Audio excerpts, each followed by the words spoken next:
Hello everyone, welcome to my channel ఓ Madhu. So ఇవాళ series వచ్చేసి వినాయక చవితి. అయినో లేట్ అయింది, బట్ పోస్ట్ చేద్దాం అనుకుంటున్నాను. సో నేనైతే మా అమ్మ వాళ్ళ ఇంటికి వెళ్ళాను. మా అత్తమ్మ వాళ్ళు పెట్టారు. మా చిన్నోడు చూసిరా, కుర్తా వేసి డీజే టిల్లు స్టైల్ మెయింటైన్ చేస్తున్నాడు. అసలు వాడిని ఆపడం నా వల్ల కాలేదు. గిన్నెలు అన్నీ చదరాలని చెప్పేసి వాడు ఎగ్జైట్మెంట్ తీసుకొస్తే ఏడుస్తున్నాడు.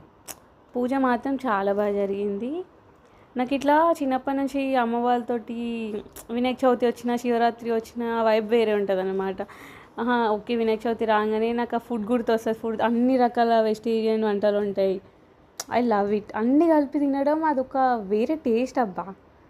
సో మేమైతే పూలు వేసుకుంటున్నాం అన్నమాట. మా డాడీ చదువుతున్నారు. సో అదంతా కంప్లీట్ అయిపోయాక ఫుడ్ తినేసాము. And that's all for it. ఈ ఒక్క ముద్ద చాలబ్బా, వినాయక చవితి ఫుల్ఫిల్ చేసినట్టు. Okay, happy Vinayaka Chavithi. జై బోలో గణేష్ మహారాజ్కి.